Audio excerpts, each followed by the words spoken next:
नरेंद्र मोदी पंजाब के फिरोजपुर में रैली करने वाले थे 5 जनवरी को, लेकिन एक फ्लाईओवर पे उनको 20 मिनट तक रुकना पड़ता है। अब इस बात के दो पहलू निकल के आते हैं। पहला ये जो कि इसे बताता है कि ये षड्यंत्र या फिर एक सोची समझी साजिश है, और दूसरा पहलू निकल के आता है विपक्ष का, जिसके अकॉर्डिंग ये कि ये ड्रामा हो रहा है बीजेपी की तरफ से। तो इसी मुद्दे पे आज हम बात करेंगे कि क्या है ये और जनता को क्या लगता है, यहाँ पे पूछने की कोशिश करेंगे। मैम, आप महिला हैं, तो मतलब किस तरह से इस मुद्दे को देखती हैं? ये षड्यंत्र था, साजिश थी जैसा कि बीजेपी कह रही है, या फिर एक ड्रामा जो कि विपक्ष का? मैडम, सबसे पहले तो मैं आपको ये बताऊं कि आपको क्या खुद को ऐसा लगता है कि ये मोदी जी जैसे इतना विशाल और गंभीर व्यक्तित्व ड्रामा कर सकता है? और अगर ऐसा कर सकता है और जिनका दृष्टिकोण ऐसा है कि हमारे देश के प्रधानमंत्री जो कि यशस्वी पद को प्राप्त कर चुके हैं और वो भारत ही नहीं विश्व के पटल पे वो माननीय व्यक्तित्व वाले प्रधानमंत्री हैं, उनके विषय में सामान्य लोग इस तरह की बातें करें, क्या ये गौरव का विषय है? क्या किसी भी भारतवासी को इस तरह का कहने का अधिकार है कि वो ड्रामा कर रहे हैं? अगर वो ड्रामा कर रहे होते तो लगातार, हम तो उनको 2014 से जान रहे हैं, क्योंकि बहुत ज़्यादा राजनीति के विषय में मैं ना पहले जानती थी और अभी भी ऐसा नहीं है कि मैं बहुत बड़ी राजनीतिज्ञ हूँ, क्योंकि मुझे तो जानकारी ही नहीं है। बट आज जो माहौल चल रहा है उस आधार पर मैं कह सकती हूँ कि मोदी जी ने जो अपना काम शुरू किया है 2014 से निरंतर गति से 2021 तक वो कार्य कर रहे हैं। और कोई व्यक्ति होता जो पंजाब में फिरोजपुर में जो कितने हज़ार करोड़ का इन्होंने शिलान्यास करने वो जो जा रहे थे, वो वहाँ पर उनको जानबूझ करके इस तरह से डाइवर्ट किया गया है, उनका इस तरह का बाधा उत्पन्न की गई है। 2-3 कारण हो सकते हैं। सबसे पहला कारण तो ये है कि जो विपक्ष है वो चाहता ही नहीं है कि कहीं विकास हो, और वहाँ तो कांग्रेस का राज है।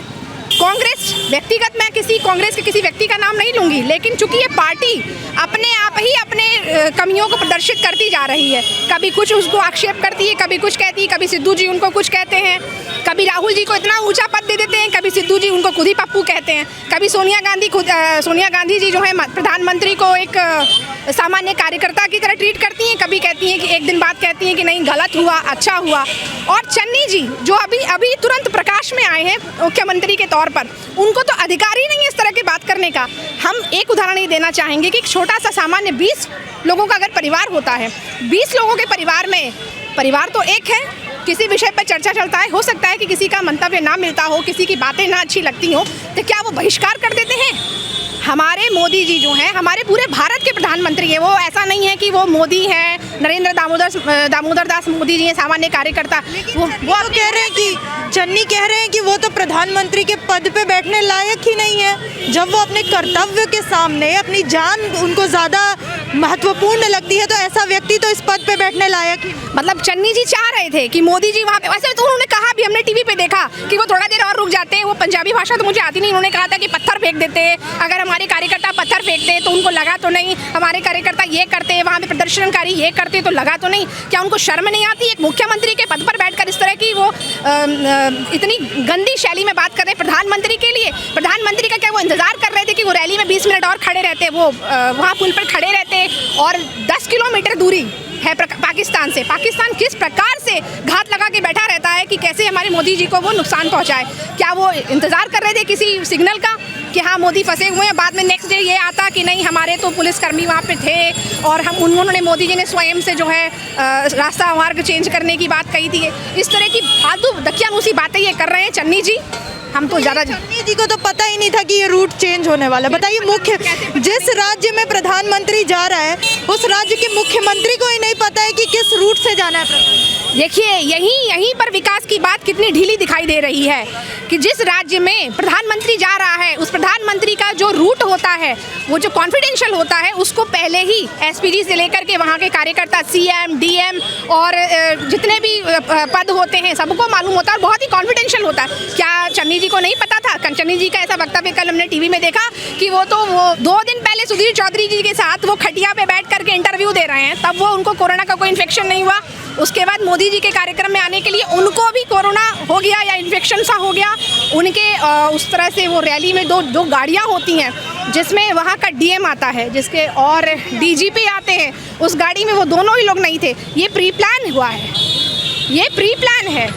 वो तो ईश्वर की कृपा थी, हमारे भोलेनाथ का आशीर्वाद था कि मोदी जी को कोई आक्षेप नहीं हुआ, मोदी जी पे कोई संघार वाला ऐसा एक्शन नहीं हुआ। वो तो पहली बात तो ये मान ही नहीं रहे कि कोई ऐसी सुरक्षा में चूक हुई, और फिर कह रहे हैं कि मतलब 20 मिनट रुक गए तो क्या हो गया, प्रधानमंत्री ही तो थे, 20 मिनट रुक गए, सही सलामत लौट तो गए, कुछ हुआ तो नहीं ना उनको। हाँ। फिर बीजेपी छोटी सी बात को इतना बड़ा मुद्दा क्यों बना रही है? एक्चुअली वो इस चीज़ को पार्टी से जोड़कर देख रहे हैं, वो हमारे देश के प्रधानमंत्री पद की गरिमा को नहीं देख रहे हैं। 20 मिनट मोदी जी रुक जाए उनके लिए अगर कुछ नहीं होता है तो चन्नी जी हैं, वो तो मुख्यमंत्री एक छोटे से राज्य के, वही हाथ जोड़ करके क्षमा मांग ले, इतनी को सफाई दे रहे हैं सुप्रीम कोर्ट को, डायरेक्ट बोल दे कि भैया हमारा तो ऐसा कुछ हमने विचार नहीं किया था, लेकिन हमसे गलती हुई है, हमारे कार्यकर्ताओं से, हमारे संविधानिक जो भी पद पर बैठे लोग हैं उनसे गलती हो गई है, हम करबद्ध प्रार्थना है, हमें आप माफ़ कर दीजिए, अगली बार ऐसा नहीं होगा, नेक्स्ट डे बुलाएं। कारण ये है कि ये बहुत ज़्यादा, मैंने पहले भी कहा था कि मैं राजनीति के विषय में ज़्यादा नहीं जानती, लेकिन हम लोग मूर्ख नहीं हैं, अपनी अवस्था हो रही है, मूर्ख नहीं है।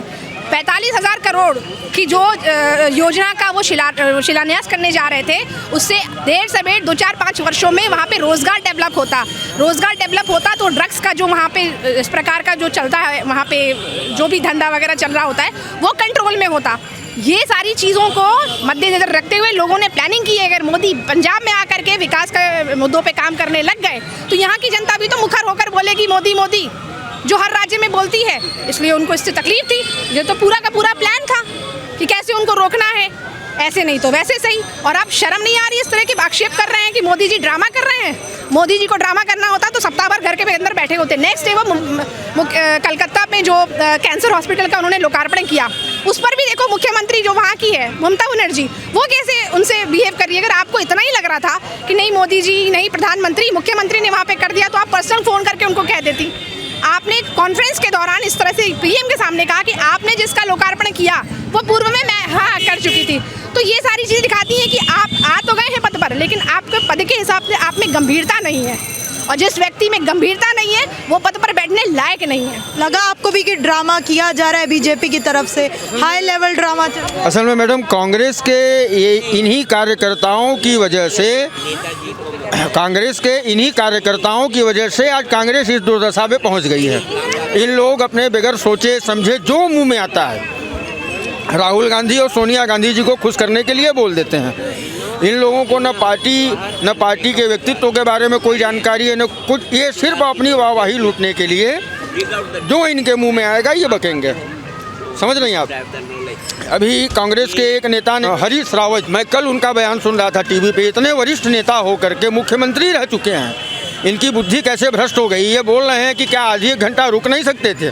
क्या बम फूट जाता? क्या पत्थर चला? क्या काले झंडे दिखाए गए? यही बात इनको सोनिया गांधी से पूछनी चाहिए थी कि 10 जनपद के अंदर सुखविंदर सिंह ने पत्थर फेंका था क्या? झंडा दिखाया था क्या? तुरंत निकाल के गोली मारा था। वहाँ क्या नाम है जहाँ राजीव गांधी जी गए थे, नाम मैं अभी भूल रहा हूँ, पेरमबदूर में क्या उनको काला झंडा दिखाया गया? क्या उनको जो है पत्थर फेंका गया था? अरे ये देश के प्रधानमंत्री है, ये भाजपा के मंत्री नहीं है नरेंद्र मोदी जी, ये भारत के प्रधानमंत्री है। कांग्रेस की बुद्धि पूरी तरीके से भ्रष्ट हो चुकी है। इन्होंने स्वयं अपने 2 वरिष्ठ नेता को खोया है, इसमें कोई दो राय नहीं है। उसके बाद ये बेतुका बयान दे रहे हैं। ये इतने वरिष्ठ लोग ऐसा बोल रहे हैं, शर्म आनी चाहिए। और रहा सवाल सिद्धू का, तो मैं आपको स्पष्ट कहना चाहता हूँ आपके चैनल के माध्यम से कि ये सिद्धू जो है ये है भांड। पहले जो लोग नाटक नौटंकी किया करते थे राजा और जमींदारों के यहाँ, उनको भांड कहा जाता था। आज सभ्य समाज में वो सेलिब्रिटी के रूप से जाने जाते हैं। तो ये भांडगिरी अब राजनीति में भी कर रहा है, इसमें दो राय नहीं है। अब आप इसी से अंदाज़ा लगा लीजिए कि गुलाम नबी आज़ाद जी, मल्लिकार्जुन खड़गे जी, इतने वरिष्ठ कपिल सिब्बल जी, इतने वरिष्ठ नेताओं की बात न सुन करके, हमारे पप्पू महोदय इस भांड की बात सुन करके, इतने सफल मुख्यमंत्री जो कैप्टन अमरिंदर सिंह साहब थे, उनको इस भांड की बात से हटा दिया।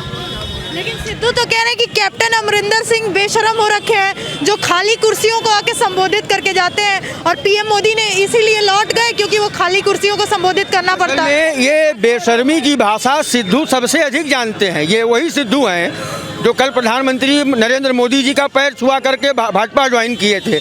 जब ये वहाँ से निकाले गए तो ये कांग्रेस में पहुँच गए। इनकी स्थिति धोबी का कुत्ता, न घर का न घाट वाली है, सीधी सी बात है। मेरा तो इनसे यही एक निवेदन है कि ये शांति से बैठ जाएं। ये गुरु तेग बहादुर सिंह जी, गुरु गोविंद सिंह जी की उस पगड़ी का अपमान बिल्कुल न करें, ये सिखों का बदनाम बिल्कुल न करें, क्योंकि देश की आज़ादी में जितना ज़बरदस्त बलिदान सिखों का रहा है उतना और किसी का नहीं रहा है। ये अगर ये प्रधानमंत्री, अभी तो मान लीजिए सही सलामत हमारे प्रधानमंत्री लौट गए, लेकिन अगर ये चूक कितनी बड़ी हो सकती थी और कितनी बड़ी ये साजिश हो सकती थी, क्या 84 जैसा कुछ हो सकता था? बिल्कुल 100% हो सकता था। आप ये समझिए कि पाकिस्तान बॉर्डर 10 किलोमीटर दूर, पंजाब के बीचों बीच वो खड़े हैं, ये जानबूझ करके, ये चन्नी पाकिस्तान और जो कांग्रेस के लीडर हैं, इसमें कांग्रेस की प्रमुख लीडर श्रीमती सोनिया गांधी जी, ये अभी तक आज 3-4 दिन का समय बीत गया, सोनिया गांधी जी ने कोई बात इस मामले में बोला नहीं। ये लोग बोला है कि जांच होनी चाहिए, 50 घंटे के बाद बोला कि जांच होनी चाहिए। 50 घंटे के बाद, मैं भी टीवी लगातार देख रहा हूँ, 50 घंटे के बाद ये बोलती हैं जांच होनी चाहिए। ये क्या बोलेंगी? ये जब राजीव गांधी जी के हत्यारे को माफ़ कर सकती हैं तो ये तो यही बोलेंगी कि जांच होनी चाहिए। क्या, कौन सी की जांच होनी चाहिए? किसकी जांच करेंगी? ये चन्नी की जांच करेंगी कि पुलिस वालों की जांच करेंगी? वहाँ प्रधानमंत्री का काफिला रुका हुआ है, पंजाब पुलिस चाय का प्याला लेके चाय पी रही है, उनको क्या समझ में आ रहा है? ये बताइए, कांग्रेस तो कह रही है कि ठीक है, रुके ही थे ना सिर्फ 20 मिनट तक, पत्थर तो नहीं चले, लाठियां तो नहीं चली, मतलब उनको कुछ हुआ तो नहीं ना, खरोच तक नहीं आई। तो कांग्रेस क्या चाह रही थी? कोई कार्यकर्ता आएगा तो और उसको पत्थर उठाकर हम लोग मारेंगे और उसके बाद कहेंगे लगा तो नहीं ना, साइड से जाके गिर गया। नहीं, मतलब अब तो यही कहा जाएगा। कांग्रेस इंतजार कर रही है कि जो 1980 में जो दंगा हुआ, उसी 84 में जो दंगा हुआ, क्या उसी की पुनरावृत्ति चाहती है कांग्रेस? ये भूल कैसे गई कि उस दंगे को रोकने का संपूर्ण काम भूतपूर्व प्रधानमंत्री श्रीमती इंदिरा गांधी जी ने किया, जो उस समय ऑपरेशन ब्लू स्टार के नाम से जाना गया, और उसकी कमान संभाला था हमारे माननीय IAS अधिकारी KPS गिल साहब ने। KPS गिल साहब की जाबाजी की वजह से पंजाब में आतंकवाद का खात्मा हुआ, और जिसको ये चन्नी और ये राहुल गांधी और ये जो नौटंकीबाज है, क्या नाम है, भांड सिद्धू, ये बढ़ा रहा है। इन्हीं सबों की वजह से कांग्रेस को ज़्यादा खतरा है। ये जो सिद्धू है और ये जो तमाम तरीके के नेता हैं, युवा हैं आप, ये प्रधानमंत्री की सुरक्षा का जो मुद्दा पूरा उठ रहा है, इसको किस तरह से देखते हैं? ड्रामा है या साजिश थी? पहली बात, प्रधानमंत्री जी जहाँ भी जाते हैं 24 घंटे पहले उसको SPG जो उनकी सिक्योरिटी होती है, उसको सब उसके कंट्रोल में हो जाता है, ठीक है। और बात हुई आपकी सिक्योरिटी की, तो आपने अभी वायरल होता हुआ वीडियो भी देखी होंगी कि वहाँ उनको कोई खतरा नहीं था, आगे BJP वाले झंडा लहरा रहे हैं, ये सब बस ड्रामा है। वीडियो नहीं देखी जो आगे प्रदर्शनकारी भी झंडा दिखा रहे हैं, मुर्दाबाद के नारे? देखा, हमने सब देखा। आप पहले बोलते हैं कि ये देश सुरक्षित है, हाँ, जब आप खुद असुरक्षित हैं तो ये देश कैसे सुरक्षित रहेगा? आप बताइए। यंत्र नाम की भी चीज़ होती है ना, क्या सुरक्षित इंदिरा गांधी नहीं थी? क्या राजीव गांधी सुरक्षित नहीं थे? लेकिन एक होता है ना, अनहोनी नहीं पता होती कि कब क्या हो जाए। तो आप ये मान रहे हैं कि नहीं, साजिश थी कोई या ड्रामा था? सिर्फ एक शब्द में ये तो साफ दिख रहा है कि ड्रामा है। ड्रामा है, क्योंकि मनमोहन सिंह जी जब वो भी रैली कर रहे थे तो उनके ऊपर भी जूता बात इसकी करिए ना, जो पंजाब में हुआ 5 तारीख को, कि आप कह रहे हैं कि SPG, अच्छा ये बताइए, SPG को ये कौन बताता है कि रूट सैनिटाइज्ड है, रास्ता क्लियर है? कौन देता है ये? पर वो तो उनका तो पूरा रूट क्लियर था, उनका पुलिस, हाँ, उनका रूट, पंजाब पुलिस की तरफ से क्यों ऐसा कहा गया कि रूट क्लियर है, आप आगे बढ़िए काफिला लेके? उनका जितना रूट था वो सब तो डायरेक्ट हेलीकॉप्टर का था, आपने देखा होगा, पर वो तो बदल के अपने से। मौसम हुआ कि नहीं?